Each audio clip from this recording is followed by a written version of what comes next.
Odatdagi yoz oqshomlaridan biri edi. Hovlimizda oilamiz davrasida o'tirardik. Qaynonam o'zining cheksiz hikoyalarini aytar, qaynopam esa telefoni bilan band edi. Erim Sardor ham shu yerda yonimda o'tirardi, lekin xayoli boshqa yerda edi. Ishdagi muammolar uni butunlay o'ziga tortib olgandi. Uning nigohi goh telefonga, goh yerga qadalardi. Uning borligi ham, yo'qligi ham bilinmasdi. Jasur qaynim bizdan sal narida o'tirardi. Uning diqqati bizda, oilaviy suhbatimizda edi. Men uning nigohini o'zimda his qilib turardim. Bu shunchaki qarindoshlik nigohi emasdi. Unda qandaydir iliqlik, tushunish va yana nimadir bor edi. Bu nimadirni anglashga qo'rqardim. Biz kamdan-kam gaplashardik, lekin har safar suhbatlashganimizda men uning dunyosiga sho'ng'ib ketardim. Uning fikrlari, orzulari, hayotga qarashlari menga juda yaqin edi. Erim Sardor esa u o'zining ishi va muammolari bilan yashardi. To'satdan qaynonamning ovozi xayollarimni buzdi. Voy, esdan chiqmasin, ertaga Oysara xolangnikiga borish kerak. Dorilarini olib borib berish kerak edi. Sardorjon bolam, ertaga vaqting bo'ladimi? Sardor telefondan boshini ko'tarmay javob berdi. Oyijon, ertaga ishim juda ko'p. Umuman vaqtim bo'lmaydi. Uning javobi qisqa va qat'iy edi. Qaynonamning yuzi biroz burishdi. Shu payt Jasurning ovozi eshitildi. Oyi, xavotir olmang. Men o'zim borib kelaman. Yangam bilan boramiz, zerikmayman ham.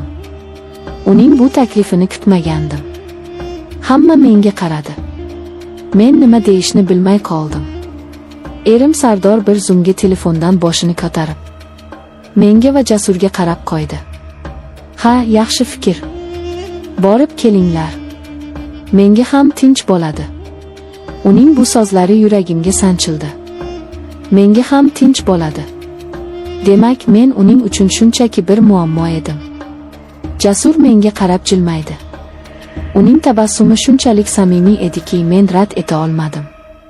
Mayli, dedim sekingina. Ertasi kuni tushdan keyin biz yo'lga tushdik. Shahar tashqarisidagi kichik bir qishloqqa borishimiz kerak edi. Yo'l uzoq emasdi, lekin menga bir umr davom etadigandek tuyuldi. Mashinada sokin musiqa yangrardi. Dastlab ikkimiz ham jim ketdik. Keyin Jasur suhbat boshladi. Yangam, charchadingizmi? Kecha mehmondorchilikdan keyin uxlolmagandirsiz. Yo'q, hammasi joyida, dedim yolg'on gapirib. Aslida esa kechasi bilan Sardorning befarqligi haqida o'ylab chiqqandim. Jasur buni sezgandek gapida davom etdi. Akamni bilasiz-ku, ishi bilan bo'lib, hech kimga e'tibor bermaydi. Ba'zida o'ylab qolaman, u bu dunyoda nima uchun yashayapti? Faqat ish uchunmi? Uning bu so'zlari meni hayratda qoldirdi. U mening ichimdagi gaplarni aytayotgandek edi. Balki shundaydir, dedim xo'rsinib. Siz baxtlimisiz, yangi? Bu savol meni shoshirib qo'ydi. Men hech qachon o'zimga bu savolni bermagan edim. Men shunchaki yashardim. Turmushga chiqdim, oilam bor, hamma narsa o'z joyida. Lekin baxtlimanmi? Bilmadim, dedim rostini aytib. Baxt nima o'zi? Jasur chuqur nafas oldi. Baxt, bu seni tushunadigan insonning yonida bo'lish. Seni so'zsiz anglaydigan, sening ko'zlaringga qarab dardingni biladigan inson bilan yashash. Baxt bu o'zingni yolg'iz his qilmaslik. Uning har bir so'zi yuragimning tub-tubiga yetib borardi. Men unga qaradim. Uning ko'zlarida dard va shu bilan birga qandaydir bir umid uchqunlarini ko'rdim.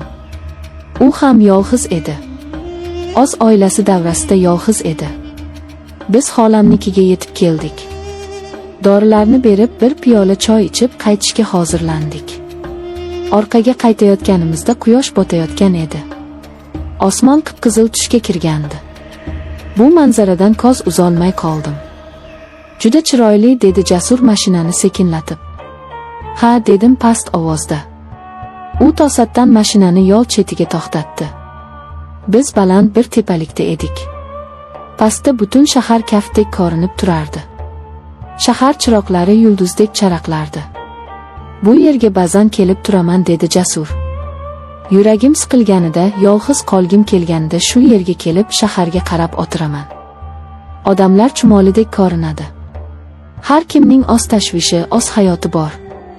Lekin shu millionlab odamlar ichida seni tushunadigan bir dona inson topilmasa, bu juda qiyin. Biz mashinadan tushdik. Salqin shabada esardi. Men yengil ko'ylagimda biroz sovqotdim. Jasur buni sezib, o'zining yengil kurtkasini yechib yelkamga tashladi. Uning harakati shunchalik tabiiy ediki, men qarshilik qilmadim. Kurtkasidan uning atirining hidi kelardi. Bu hid meni mast qildi. Biz uzoq vaqt jim turdik. Sozlarga hojat yo'q edi. Biz bir-birimizni sozsiz tushunardik. Uning yonida men o'zimni himoyalangandek his qildim. Erim Sardor hech qachon menga bunday e'tibor bermagan edi. U hech qachon meni sovqotganimni yoki charchaganimni sezmagan. "Yangi, siz juda yaxshi insonsiz", dedi Jasur to'satdan. "Siz bundan yaxshisiga loyiqsiz." Men unga qaradim. Uning nigohi jiddiy edi. Uning ko'zlarida men o'zimni aksimni ko'rdim. Charchagan, e'tiborga muhtoj bir ayolning aksini. "Kech bo'ldi, ketishimiz kerak", dedim. "Yo'q", dedi u. "Hozir uyga borsangiz, yana o'sha muhitga tushasiz. Yana o'zingizni yolg'iz his qilasiz. Men bunga yo'l qo'ymayman." "Nima qilamiz unda?" deb so'radim hayron bo'lib. "Bir do'stimning shahardan tashqarida kichik bir dala hovlisi bor. Hozir u yerda hech kim yo'q. U yerga boramiz, dam olasiz, mazza qilamiz. Ertalab uyga qaytamiz. Hech kim hech narsani bilmaydi." Uning taklifi meni shokka tushirdi. Bu noto'g'ri edi. Lekin shu bilan birga men uyga qaytishni istamasdim. Men yana erim Sardorning befarq nigohini ko'rishni xohlamasdim. Men bir kecha bo'lsa ham o'zimni erkin his qilishni istardim. "Mayli", dedim o'zim ham kutmagan holda. Biz dala hovliga yetib keldik. Kichkina, ammo shinam uy edi. Jasur chiroqlarni yoqdi. Atrofda sukunat hukmron edi. U menga choy damlab berdi. Biz oshxonada kichik stol atrofida o'tirib choy ichdik. "Bu yer sizga yoqdimi?" deb so'radi u. "Ha, juda tinch ekan. Sizga hozir tinchlik kerak." U o'rnidan turib yotoqxonaga kirib ketdi.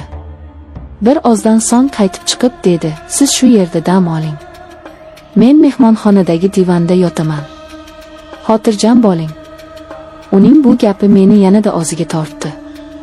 U mening sha'nimni, or-nomusimni o'ylardi. Men yotoqxonaga kirdim. Toza choyshabning hidi dimog'imga urildi. Lekin uyqum kelmadi. Xayollarim chalkashib ketgandi. Men nima qilayotganimni o'zim ham tushunmasdim. Bir tomondan vijdonim qiynalardi, ikkinchi tomondan esa yuragim bu yerdan ketishni istamasdi. Ancha vaqt o'tdi. Men uxlay olmadim. Sekin o'rnimdan turib mehmonxonaga chiqdim. Jasur divanda yotardi. U ham uxlamagan edi. Meni ko'rib o'rnidan turib ketdi. "Nega uxlamadingiz, yanga? Biror narsa bo'ldimi?" "Yo'q, shunchaki uyqum kelmadi." Biz yana birga o'tirdik. Bu safar biz bir-birimizga juda yaqin o'tirardik. Men uning nafasining issig'ini his qilib turardim. "Jasur", dedim pichirlab. Bu birinchi marta uni ismi bilan chaqirishim edi. U menga qaradi. "Labbay", dedi u ham pichirlab. Men nima deyishni bilmasdim. Shunchaki unga qaradim. U sekin qo'lini cho'zib yuzimni siladi. Uning kaftlari issiq edi. Bu teginishdan butun vujudim titrab ketdi. "Qo'rqmang", dedi u. "Men sizni xafa qilmayman." U sekin menga yaqinlashdi. Bizning nigohlarimiz to'qnashdi. U ehtiyotkorlik bilan lablarimdan o'pdi. Bu o'pichda ehtirosdan ko'ra ko'proq mehr, iliqlik va tushunish bor edi. O'sha kecha biz birga bo'ldik. Bu shunchaki jismoniy yaqinlik emasdi. Bu ikki yolg'iz qalbning birlashuvi edi. Bu bizning isyonimiz, bizning haqiqatimiz edi. Biz butun dunyodan, muammolardan, bizni tushunmaydigan odamlardan yashiringan edik. Tong otganda derazadan tushayotgan quyosh nurlari bizni uyg'otdi. Men Jasurning bag'rida yotardim. O'zimni hech qachon bunchalik xotirjam va baxtli his qilmagan edim. U ham uyg'oq edi. Menga qarab jilmayib yotardi. "Xayrli tong, go'zalim", dedi u. Bu kecha mening hayotimni butunlay o'zgartirib yubordi. Men endi oldingidek bo'lolmasdim. Nima bo'lishini bilmasdim. Lekin bir narsani aniq bilardim, o'sha kecha men o'zimni topdim. O'zining baxti uchun kurashishga tayyor bo'lgan ayolni topdim. Bu tun mening tunim edi. Mening gunohim va mening haqiqatim.